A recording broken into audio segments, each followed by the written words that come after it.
करोड़ के घोटाले, रोज नए घोटाले, घोटालों से स्पर्धा, ये घोटालेबाज लोगों के घोटाले, इसी का एक कालखंड था।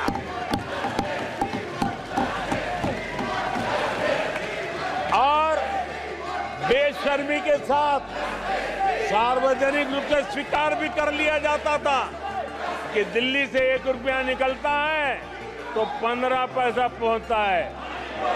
1 रुपये में 85 पैसे का घोटाला। इस घोटालों की दुनिया ने देश को निराशा की गर्त में डुबो दिया था।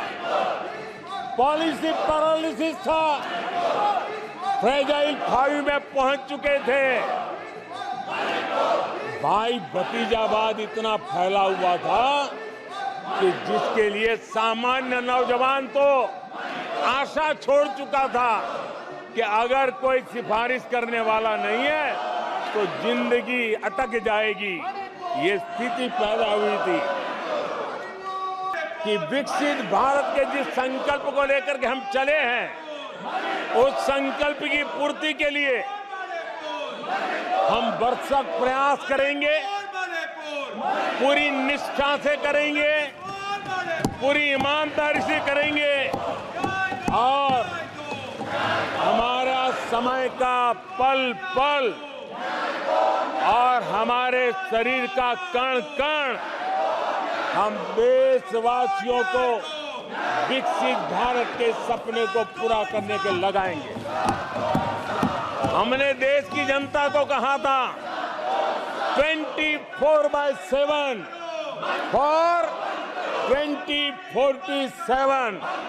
आज मैं इस सदन में ही दोहराता हूं कि हम उस काम को अवश्य पूरा करेंगे। आदरणीय सभापति जी, 2014 के उन दिनों को याद कीजिए। उन 2014 के उन दिनों को याद करेंगे तो हमारे ध्यान में आएगा कि हमारे देश के लोगों ने उनका आत्मविश्वास खो चुका था। देश निराशा की गर्त में डूब चुका था।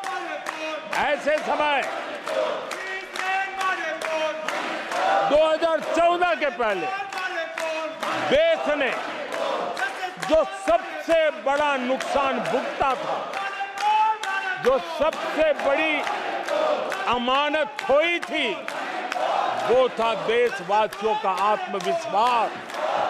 और जब विश्वास और आत्मविश्वास खो जाता है तब उस व्यक्ति को, उस समाज को, देश को खड़ा होना मुश्किल हो जाता है। और उस समय सामान्य मानवी के मुंह से यही निकलता था कि वो इस देश का कुछ हो नहीं सकता।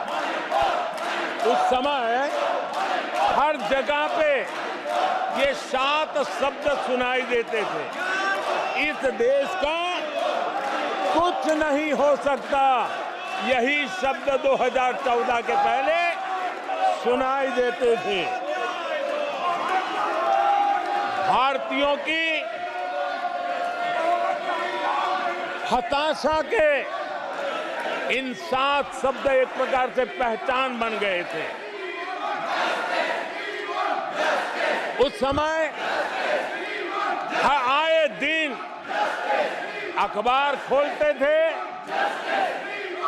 तो घोटालों की खबरें ही पढ़ने को मिलती थी और सैकड़ों करोड़ के घोटाले, रोज नए घोटाले,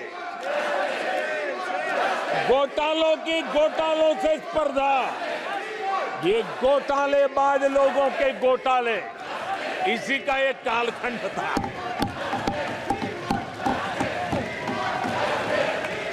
और बेशर्मी के साथ सार्वजनिक रूप से स्वीकार भी कर लिया जाता था कि दिल्ली से 1 रुपया निकलता है तो 15 पैसा पहुंचता है।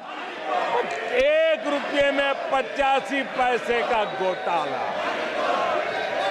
इस घोटालों की दुनिया ने देश को निराशा की गर्त में डुबो दिया था। पॉलिसी पैरालिसिस था, फ्रेजाइल 5 में पहुंच चुके थे। भाई भतीजावाद इतना फैला हुआ था कि जिसके लिए सामान्य नौजवान तो आशा छोड़ चुका था कि अगर कोई सिफारिश करने वाला नहीं है तो जिंदगी अटक जाएगी। ये स्थिति पैदा हुई थी।